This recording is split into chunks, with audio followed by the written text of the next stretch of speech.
God's Own Medicine, PS4, and now PS5, and Medic Maniac YouTube.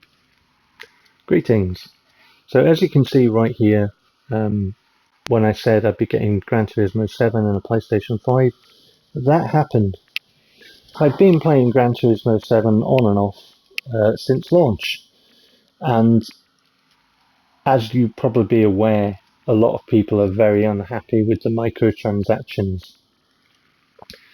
I thought I'd do this video because I watched a few videos about this issue and I've got my own feelings about the game.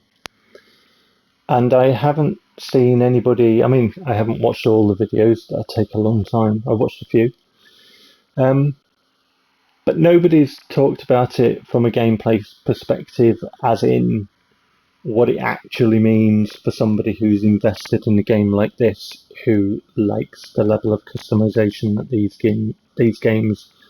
types of games could and should be bringing.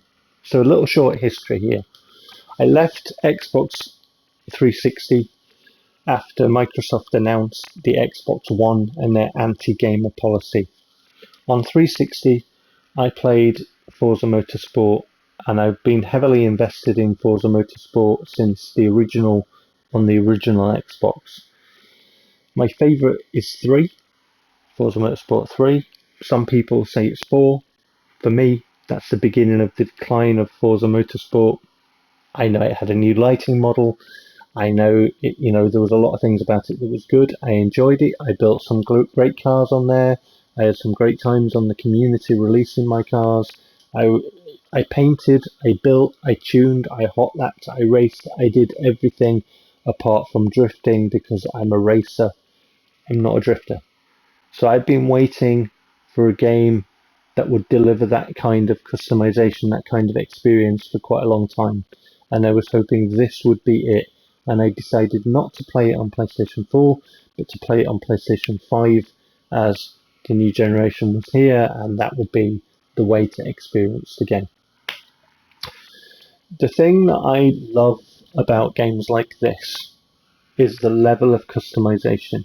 Your vision for a car, your vision for its class that is going to racing, your vision for its upgrade package, your vision for its tuning and how it will handle, your vision for the lines on the car and how you see the livery that you create.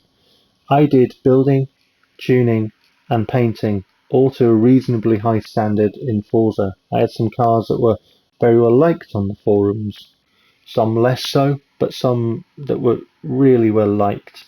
I had some nice liveries to show and people liked them. And that was because of my passion and my love for the game. So I love the game, it plays well, therefore I play it, therefore I'm invested in it. I develop a real love and passion for that game. I was hoping that Gran Turismo 7 would be that type of game that I've been waiting patiently for all this time on PlayStation. It is not. It is not not because of the developers. It is not that game because of the business model of the suits above and the investors. The vision for this game was to exploit the people who had a passion and love for it. The vision for this game was to exploit any iconic legacy that Gran Turismo had built up over these years. The vision for this game was such that it damages what the game actually could and should deliver. So how did it do that? For me, sat on my couch, on my backside, in my lounge with my pad in my hand, having salivated over the anticipated, possibilities of creation and customization I could do, the driving. The driving is not bad in this game. I think now, having been patched to the state that it is, it's a little too twitchy. Cars can come out at the back a little bit too easily for my liking. I drive cockpit view, as you know. I try and turn all assists off. I've had to put ABS on this one because I don't like the PlayStation 5 controller. I don't like the feedback it gives me. I prefer the deeper rumble of the PlayStation 4 pad. That's just me. I don't have a wheel. They're very expensive.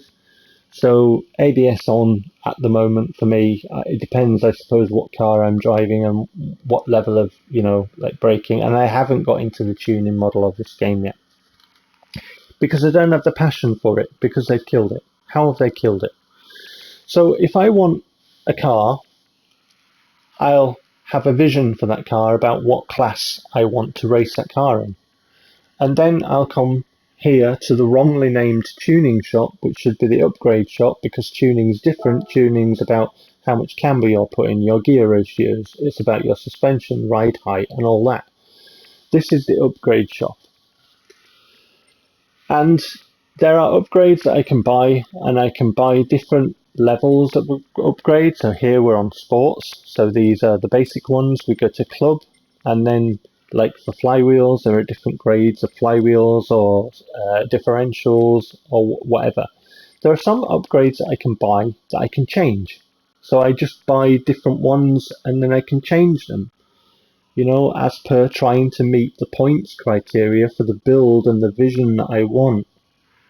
So I need to be able, what I need to do as a games player is I need to try different builds on a car to try and maximize that car's potential in a particular class. That's what I need to do. So I need the upgrade shop to be gamer friendly. I need to be able to try things.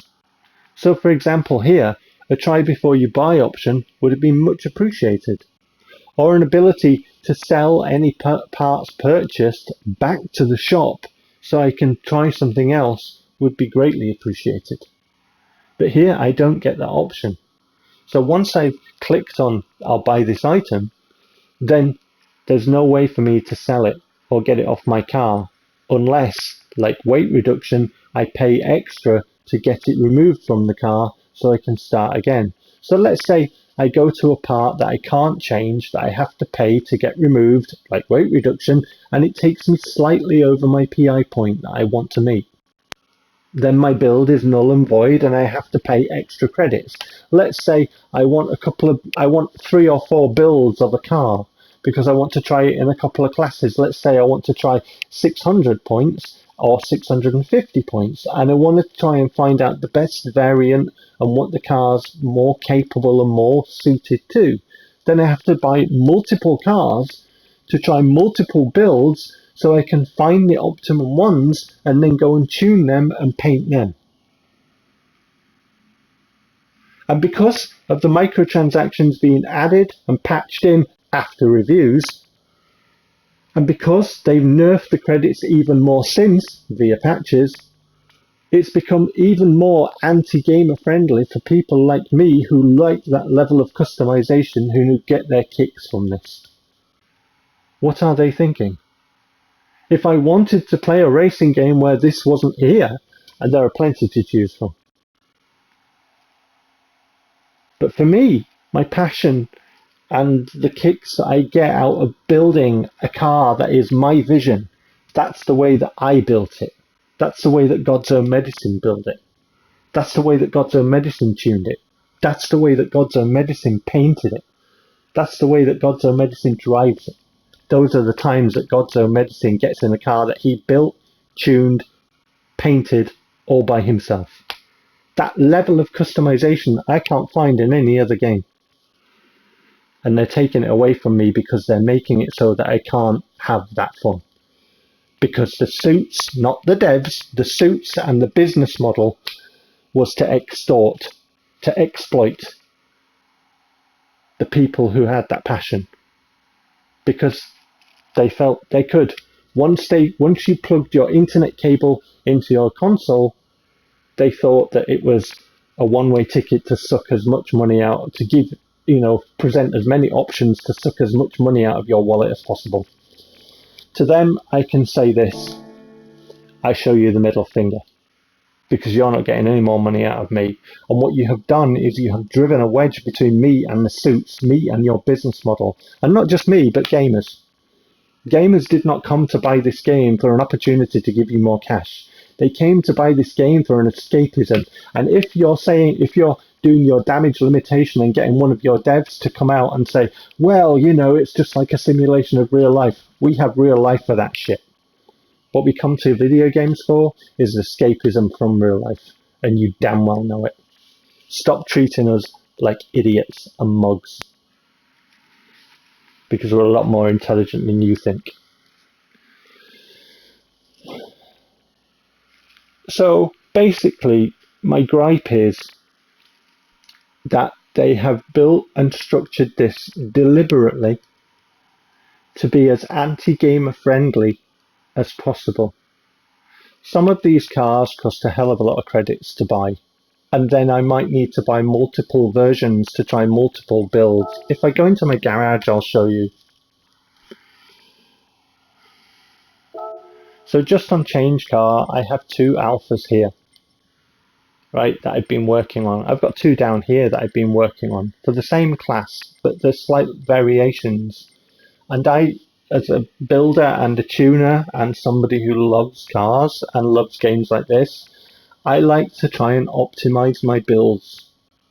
So I need those kind of options. Like I said before, a try before you buy in the upgrade shop would have been most appreciated. That would have been gamer friendly.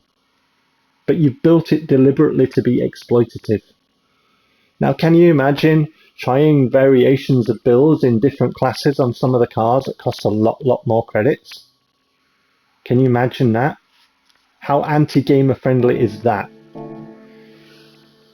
I did a custom race because, let's be honest, the single player experience in this game is utter crap. So I like custom races. I get less credits from custom races than I do from the regular ones that you get in the world circuits, right? So I did a custom race. I did 45 laps at Deep Forest Raceway in my Alpha, which I've just been showing you. And it took me about 1 hour 20 for the whole thing. I had ×1 on the fuel. I didn't have any tyre wear. Started at the back of the grid. I put it on professional difficulty. So one thing that really ticked me off during the race is how poor the AI was and how rubber banding the AI is. I could do separate videos to prove this. I proved it on Gran Turismo Sport. The AI is just rubber bandy. I came up to back markers who would not let me pass despite blue flags being waved. They cannot be bothered to do AI properly. It's like I'm playing a game from 20 years ago. The AI is still the same. There is no improvement. It might look nice, but I expect it to look nice on a PS5. The tech is just that, you'd expect it to look good. There is a lot of cheapness in this game, and there is a lot of exploitation put in this game. There's a lot of things that is anti-gaming. So my 1 hour 20-ish, race around Deep Forest Raceway, which I raced twice, I didn't even get 1,000,000 credits for. So when we consider the love and passion that some people like me have for building and tuning and painting, the involvement that they expected that this game could and should deliver, and when we look at what it actually gives you, it's anti-gaming. It has been built and structured purposely to extract all the fun that people like me would find in a game like this, which is exactly what it's supposed to deliver. And it's not the developers' fault. The developers had to do the direction that they were instructed to by the people who employ them. God's Own Medicine, PS4, PS5, over and out.